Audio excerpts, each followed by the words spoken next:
Welcome to Pop Culture Weekly with Kyle McMahon from iHeartRadio. Your pop culture news, views, reviews, and celebrity interviews on all the movies, TV, music, and pop culture you crave weekly. Here's Kyle McMahon. Hello, and welcome to Pop Culture Weekly with Kyle McMahon. I, of course, am Kyle McMahon, and it is an amazing show today because I am once again talking with the legendary worldwide icon Gloria Estefan, as well as the incredible Andy Garcia. It is all about the brand new series, the brand new film, Father of the Bride on HBO Max, which is so good. It's such a great, feel good family movie. I absolutely love it. And, I'm not even a romance fan, and this isn't really like a romance. It's more a comedy that, revolves around a wedding. And I just love it. It's obviously an update of the original book, which the book was a huge success back when it came out. And that book was called Father of the Bride. That came out in 1949. It was written by Edward Streeter. And so anyway, then it was turned into a 1950 comedy film, which starred Spencer Tracy and Joan Bennett and Elizabeth Taylor. That went on to be nominated for an Academy Award for Best Actor and a Best Writing and Screenplay Actor. So Spencer Tracy obviously was the one nominated for it. And then that got a sequel from MGM called Father's Little Dividend, which is where Elizabeth Taylor has a baby. And then that was spun off into a television series, which aired on CBS in 1961. And that lasted for just one season, though. Then, of course, there was a remake of the same name that starred Diane Keaton and Steve Martin as the father of the bride that was released in 1991. That was a huge hit. And then in 95, the same exact cast returned for Father of the Bride Part 2. Now, of course, that brings us up to today, I guess, where Warner Brothers has remade the original film and novel once again, but this time starring a Latino family. And I've got to say, and it's written by a Latino, features, a Latino cast. I mean, the representation is awesome. However, it is really good and it has its own take on it. It's not like a direct sequel per se, a direct remake per se. It is more modern, it's more relevant to today, to today's families, to today's people, to today's weddings, to today's families. I might have already said that. It is just great. And Miami takes place in Miami mostly, and Miami is like a character in itself in this film. It's so beautiful, and it really is like a tribute, a love letter to Miami, if you will. And I'm telling you, I love this freaking movie. And for me to say that about a wedding movie, you know what I mean? Like, I'm not a big wedding movie person. I'm not a rom-com fan. This is really not a rom-com. It is a comedy that happens to, take place surrounding the events of a wedding and proposal and all that good stuff. I love this freaking cast. I mean, first of all, Gloria Estefan. Okay? Gloria freaking Estefan. Of course, I sat down for an interview with her on a previous episode of Pop Culture Weekly, which you can just look at the show notes and click, and you can listen to it. It's like a whole half hour, just me and her sit down. She is an icon, 7-time Grammy Award winner. She has received a Presidential Medal of Freedom, named one of the top 100 greatest artists of all time by Billboard. She sold over 100 million records, making her one of the best-selling artists of all time. She, of course, started out in Miami Sound Machine, and then she just exploded. She has done movies and TV series, and she's just Gloria Estefan. I mean, that's all there is to it. And on top of that, she's so nice. I love her so much. I love her so much. She's just so incredible. So I speak with her, sitting down with her co-star, Andy Garcia. And Andy Garcia, I mean, wow, here's another powerhouse. Andy has been in The Untouchables and Stand and Deliver, Internal Affairs. Of course, he starred in The Godfather Part 3 with Al Pacino and Diane Keaton. And that role, he got a Best Supporting Actor award nom for. Of course, he starred in Ocean's 11 and Ocean's 12 and Ocean's 13. And Mamma Mia, The Mule. He's just another powerhouse, and I am so honored to talk to him. Not only just talk to him, but talk to him and her, meaning Miss Estefan, together. Like, what? And then after that, I talk with Lola Kirke. So Lola is this incredible artist. And she's hysterically funny, as you'll see. She, of course, starred in Mozart in the Jungle. She was in Gone Girl. And her father, Simon Kirke, just so happens to be in the bands Bad Company and Free. And for you New Yorkers, or LAers too, her mom is Lorraine, who owns Geminola, which, if you don't live in New York and LA, is like a famous vintage boutique in New York City. So Lola, like I said, incredible artist, and right now she is releasing some new music.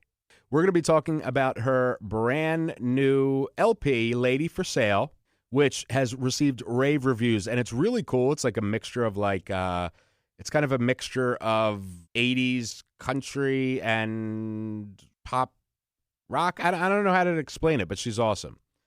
One review actually says that the album is immediately iconic, and it bridges the gap that once existed between Madonna and the Mandrell sisters.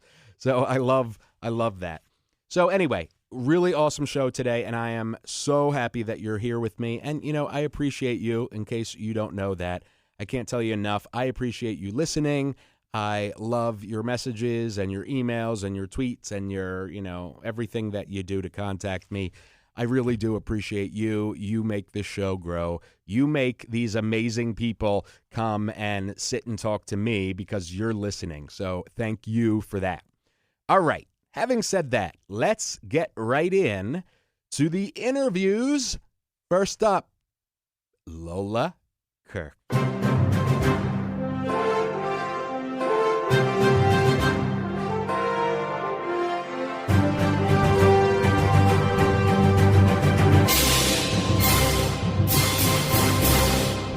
Hey, how are you? Good. How are you? Good, thank you. Awesome. So, first of all, thank you for speaking with me and welcome. You have such an interesting life. You're in so many projects. And correct me if I'm wrong, but you started out as an actress. Is that right?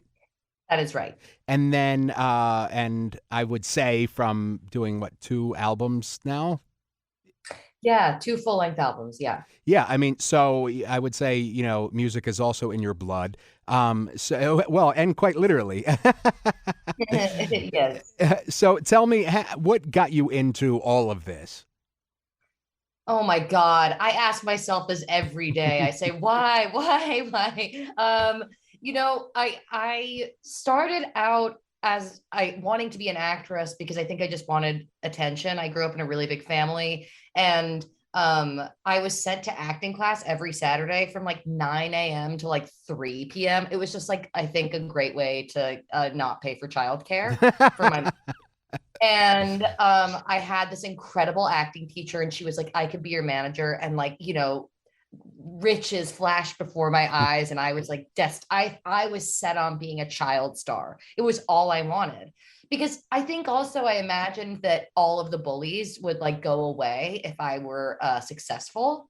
I feel like that's why so many people yearn for a career in the arts, because it's well, I'll show them. It's exactly. It's vengeful, right? So yeah, vengeance was why I became an actress and a love of acting. and I loved old movies. I used to watch like 3 movies a night and eat an entire box of these delightful chocolate cookies that I mean, I feel like I still to this day go to the movies to eat popcorn. And then when I'm done with the popcorn, I do feel like I should leave. Are you me? Yes. I'm pretty sure you are me. I love Regal, and Regal Cinemas is amazing. And I have their Regal Unlimited Pass, which is like $22 a month or something for all you can watch movies. There are literally times where I have seen everything that I've wanted to see, but I will pick something else just to eat the Regal pizza, which is like probably $9, and I could buy the same thing for $1 at Walmart or something, but it's not made at Regal in a stove. So, well, yeah, exactly. I mean, you should. It's like going to dinner or something. Right. There you go. I am a popcorn with milk duds person. Ooh, okay. And I live in Nashville, and I don't know if it's Regal or whatever it is that I have been going to. They don't have milk duds.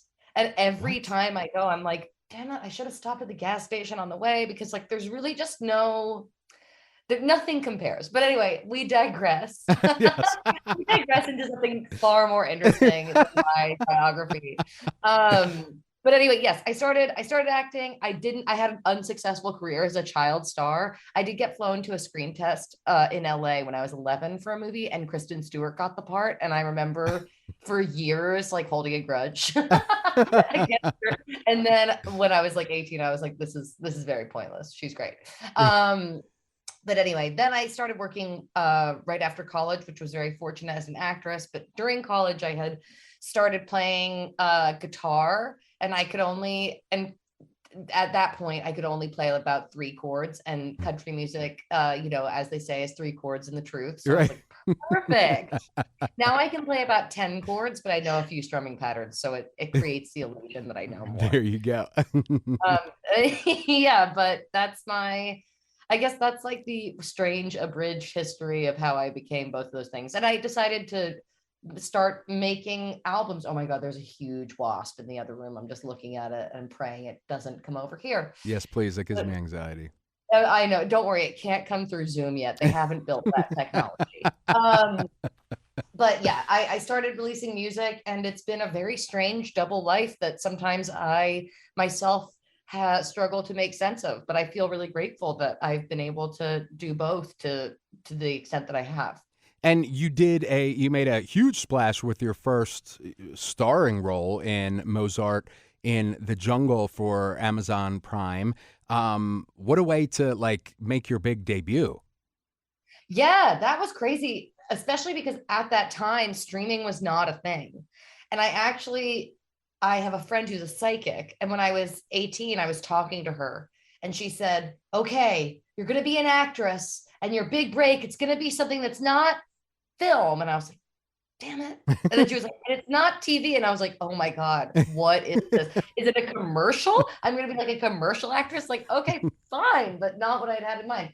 And then lo and behold, my agent called me and was like, Amazon is doing, the book people are doing this weird thing where now they put things on the computer. And that's how that happened. I think it was like the second or third streaming show.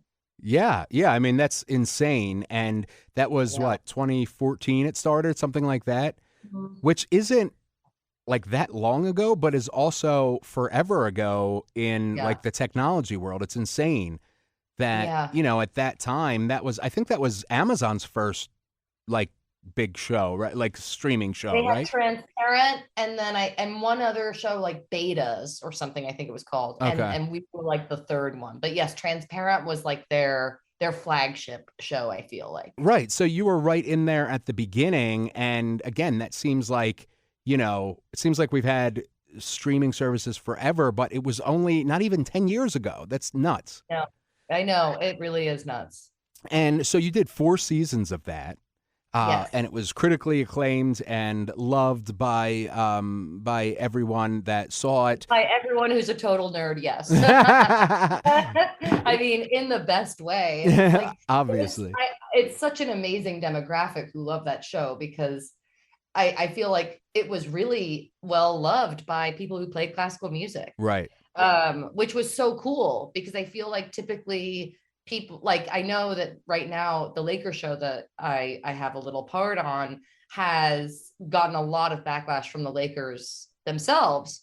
And I'm like, wow, I'm so glad that the classical musicians were like, no, we love the show. And a lot of people asked me if I actually played the oboe, which was the instrument my character played. And I was like, no, but thank you. That is the highest Yeah, compliment. especially from classical music Oh, lovers. yeah. Yes. And so you, I think it's also kind of serendipitous that your first kind of big role, or not kind of, your first big role was as a musician. Yeah, that is weird. I mean, as I was playing a far more accomplished musician than I think I will ever be, just because to be a classical Yeah. musician, it's like being fluent in like, a very rare language. Mm-hmm. And something that I think, and that's a skill I believe you really have to start quite young. It's not like, what I did, which was like pick up a ukulele and then slowly start playing guitar and force your friends to listen to you. Yeah, different trajectory, but it was really incredible to be exposed to completely different kinds of music than I had ever experienced. Like, I mean, as you mentioned, my dad is a musician and he played in rock bands, Free and Bad Company, and we did not listen to classical music in the house. So it was a whole re-education for me. That's really cool. And then, so now you have this brand new album just out a few months ago, April or something. Yeah. And first of all, I love it. Oh, thank you. Of course, I think my favorite song is Pink Sky. Appreciate that. I like that song too. Yeah, it's such a good. I mean, the whole album's great, but I really think that's my favorite. What is interesting to me is that it is like if you took the '80s and like Stevie Nicks and like Martina McBride or something, and they all made a baby. Oh my God, thank you so much. Yeah, of That is course. like exactly what we were going for. So I feel very seen right now. Appreciate that. No, and I mean that in, I mean, I love it. And I love how it's an interesting dichotomy. You got it. Yeah, that word. Yeah.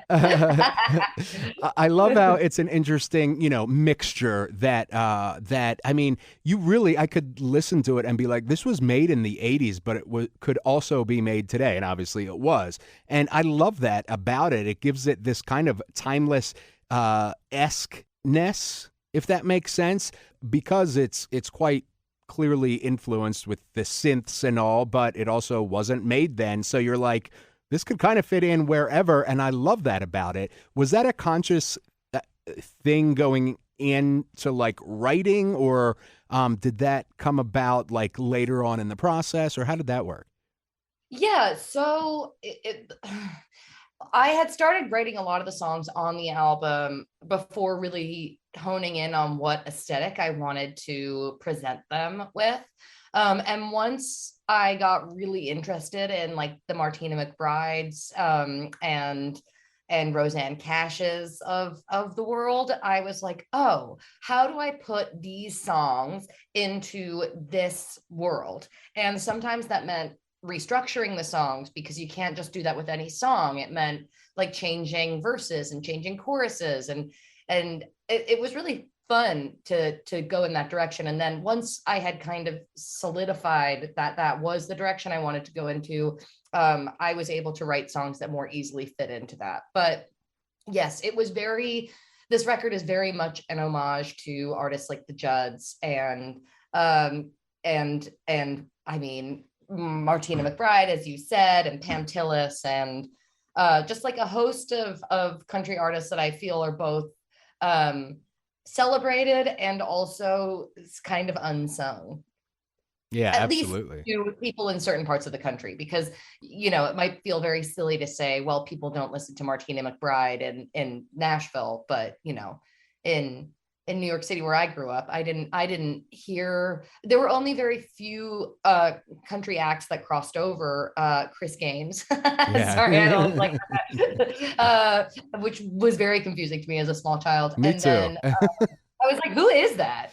I All right, remember it's being, I remember being at, remember Borders Books of Music, which Of was like course. the best place ever. So I'm a kid and I'm looking at this cover and I'm like, I'm confused. Like, isn't that Garth Brooks? But why does it say Chris? Like, the whole thing was confusing to No, me. it was very confusing. I mean, I guess that's what you can do when you sell that many albums, though. It's just be Right. like, I'm gonna be me, but slightly not me. Right. It gave a Yeah. generation of us identity issues, I think. It really, no, completely. I mean, yeah, my Instagram is official Chris Gaines, so you know. Actually, it really should be. I should change it. That would be just to amazing. that would be good.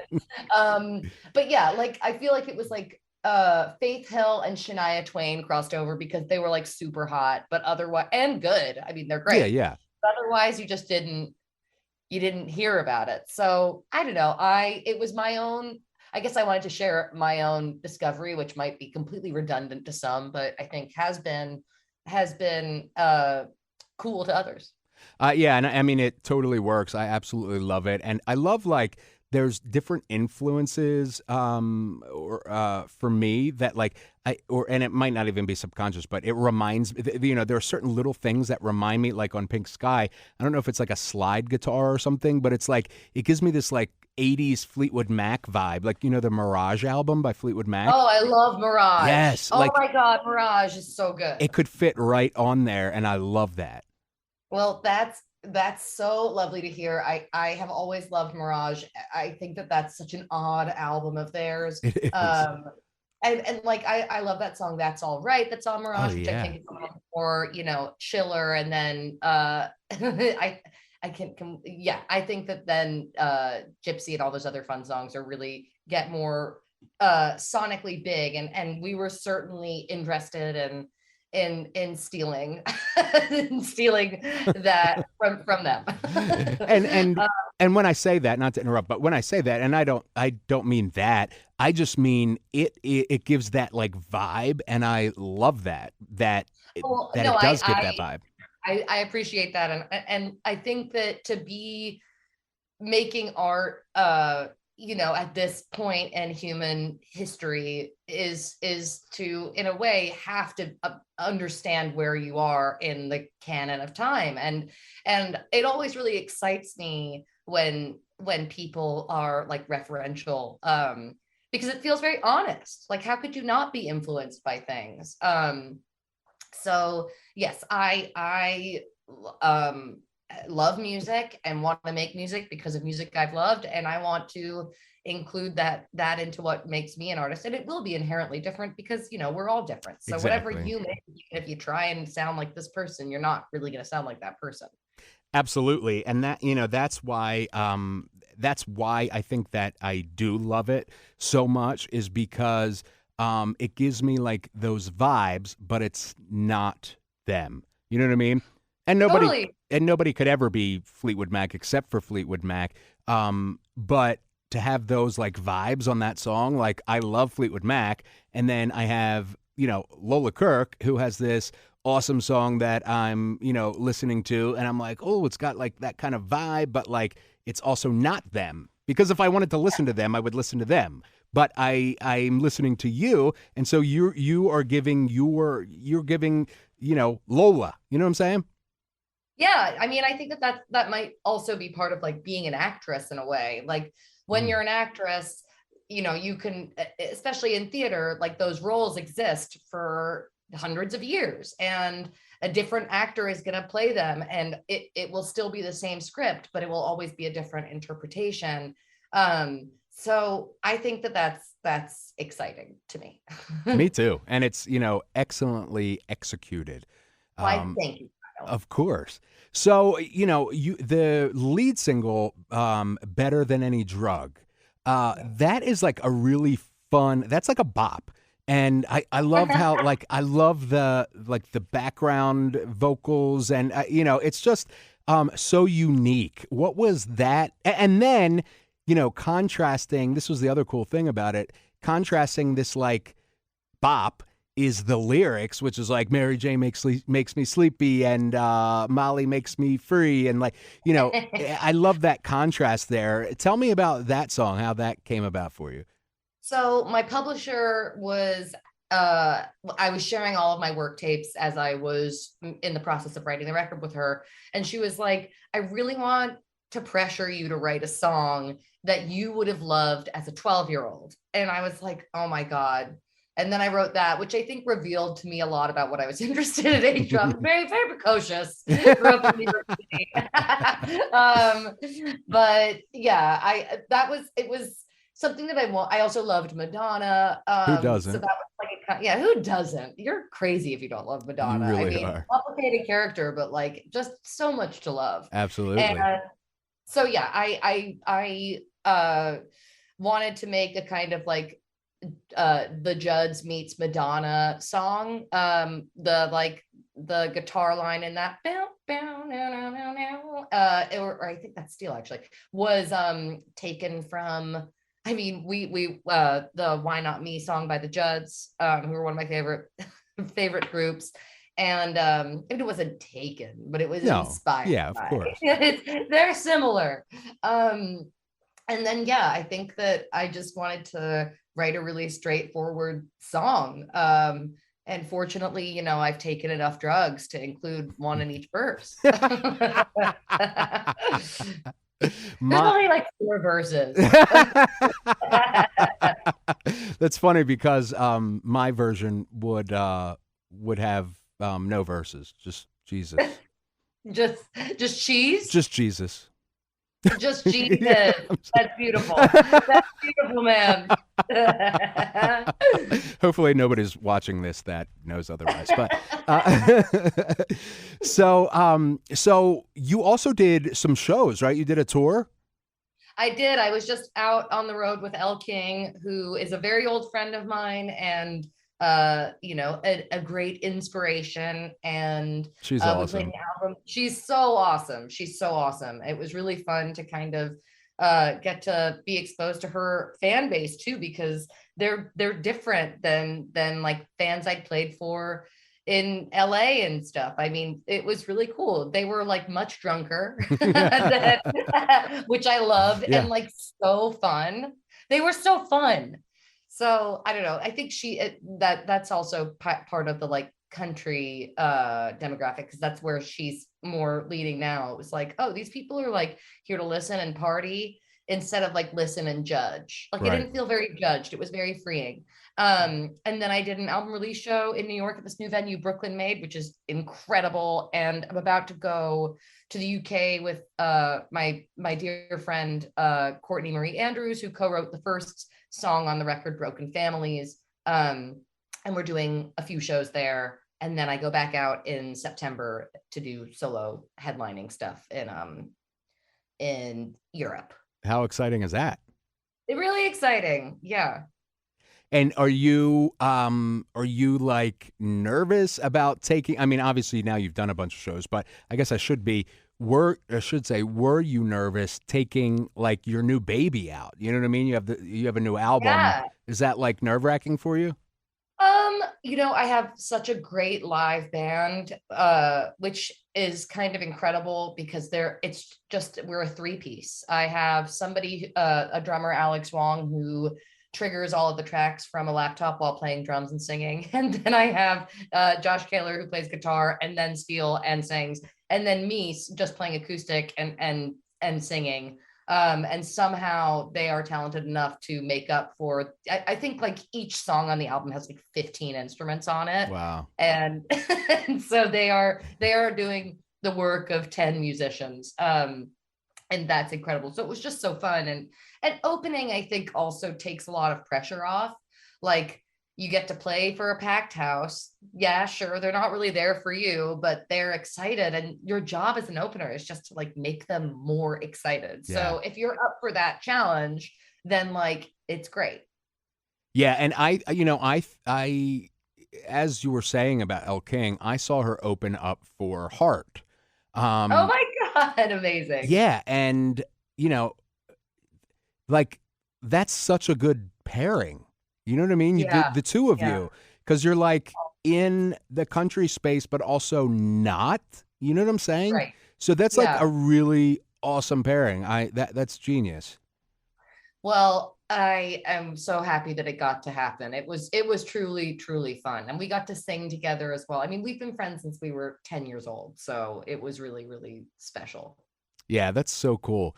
So, and then you have the shows coming up next, and then you have the solo show starting in the fall, right? Early fall. Yes. Yes. And how long will that go on for? Do you know yet? Oh, just a short run. I'm doing like 10 shows in September and 10 shows in June, this coming June. So yeah, it's a short run. And then I did a TV show just now, Three Women, which is based on the book of the same title by Lisa Taddeo. And I imagine that's coming out in the next few months, but that was a really fun show to do as well. So it's been busy. But it's really nice to kind of be back in the space of like just getting to know my own music again. I'm when I go out with Courtney next month, it's just me and a guitar for the most part. And to play the songs from this record, which is so heavily produced, just me and a guitar, has kind of really challenged me to learn much more about my own voice and about playing guitar and about performance. And so I'm really excited to embrace that challenge and just be like, okay, this might suck, but I'm trying. But doesn't every artist? I mean, at the end of the day, you know, as a performer that you can have the biggest, best band in the world, and there are going to be some times that you suck anyway. You know. Oh, totally. And I think sometimes I feel really kind of embarrassed because so much of my growing has to be done in public. And that was my choice. No one forced me to become an actress or a musician or anything like that. It's a weird choice to make for your life. And it has a lot of insecurities kind of built into it.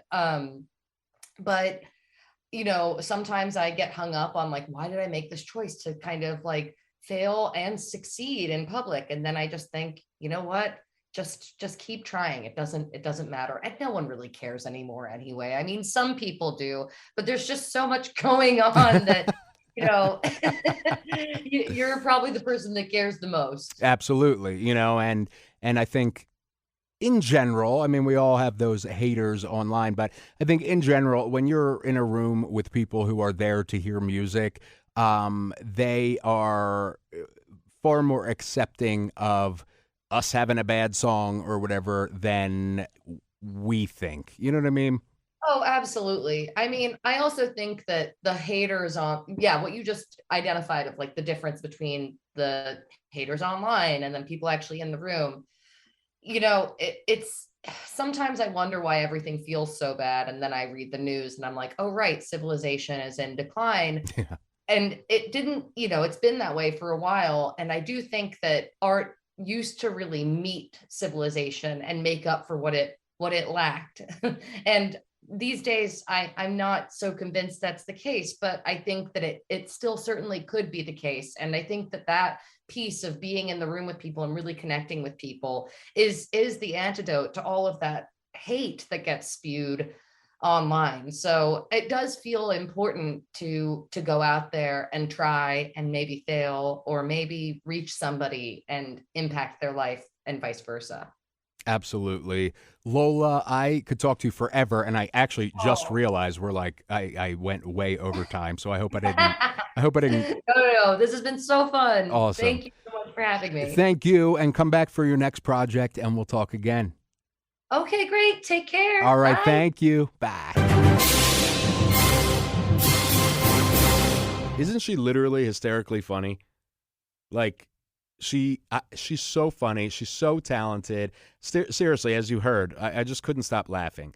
So Lola is incredible, and you can follow Lola on her website, lolakirkmusic.com, or follow her on Insta or Twitter or whatever at Lola Kirke. And you're welcome because she's freaking awesome. All right. Next up, the one and only's the one and onlys, the ones and onlys, the one and only Miss Gloria Estefan, and the one and only Mr. Andy Garcia for Father of the Bride. Great seeing you again, Miss Estefan, and nice meeting you, Mr. Garcia. Thank you for speaking with me. How are you? I'm doing well, thank you. I absolutely love Father of the Bride. It is so much fun. It's such a great film, and it's a love letter, I feel like, to Miami as well as today. And what I mean by that is, you know, traditions are different today, and a lot of us clash with our families on how to make that work.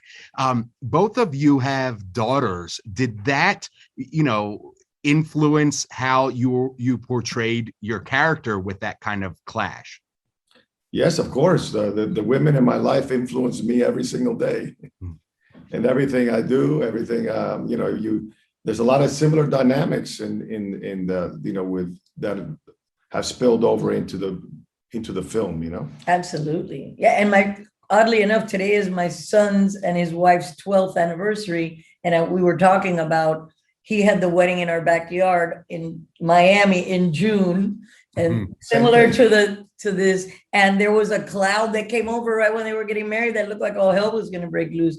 So and it did. Yes, it did. But no, absolutely. I have a daughter as well. And in the movie, though, we've raised our daughters to be very strong women, and now it's biting him in, you know, where, because that strength is bucking his traditional idea of how things should be. And I think that's the new take in this movie about, you know, from the traditional. Yeah, you see the history repeats itself.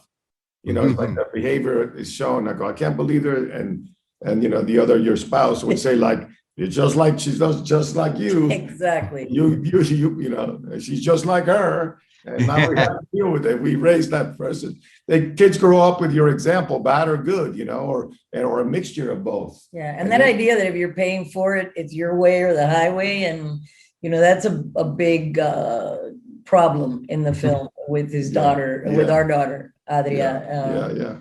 And it explores all those themes. It's great. You know, it's not a traditional thing, you know, that. And she asked him to marry her. Yeah, exactly. So it's like, yeah. How does that happen? And the young father says, we'll split it. I'll pay for it. Who cares about those old traditions? And my character basically says, I care about it. Yeah, and I could see both, you know, I could see how it happens with both sides, because on one side you want that tradition, but on the other side, you know, you also want to make it about what we want as a couple, you know, so it's a very interesting dynamic. And so finally, for both of you, you've worked together before numerous times. How do you see each other now, you know, today working on Father of the Bride compared to when you were both, you know, a little newer to the scene, if you will? Well, we're friends, so it was just a wonderful experience and a privilege. And I think our friendship just grew, and I felt very comfortable with Andy as my husband, because, you know, my husband and him are very good friends as well. But they're very similar. Yes. Oh my gosh, so similar in so many I don't ways. speak as fast as he does.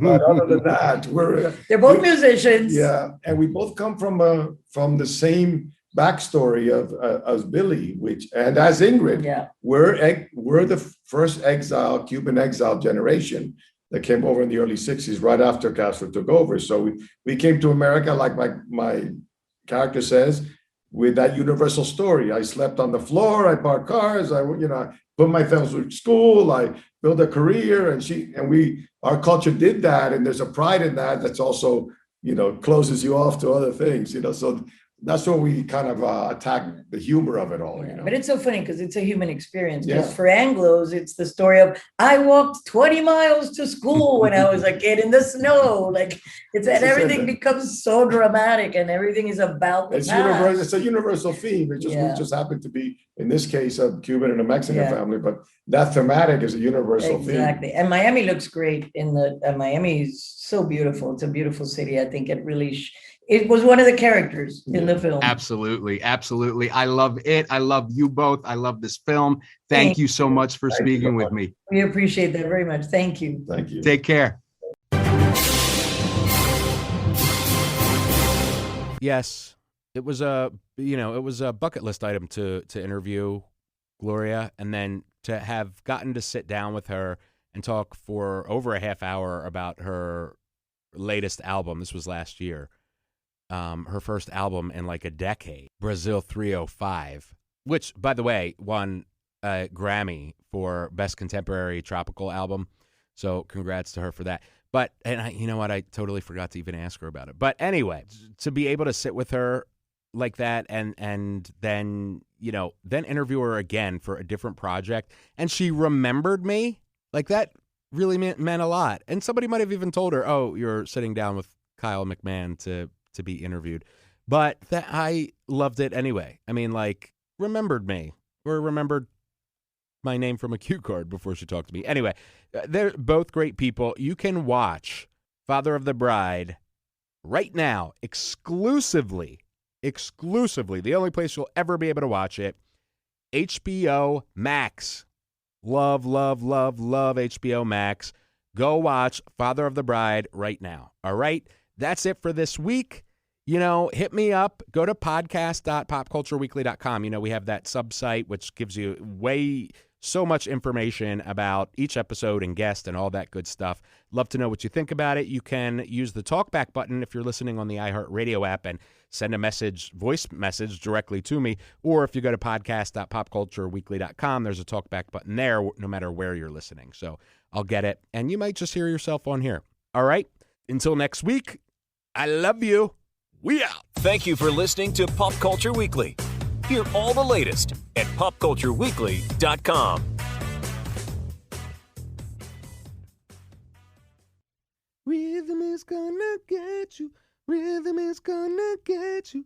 Rhythm is gonna get you. The rhythm is gonna get you.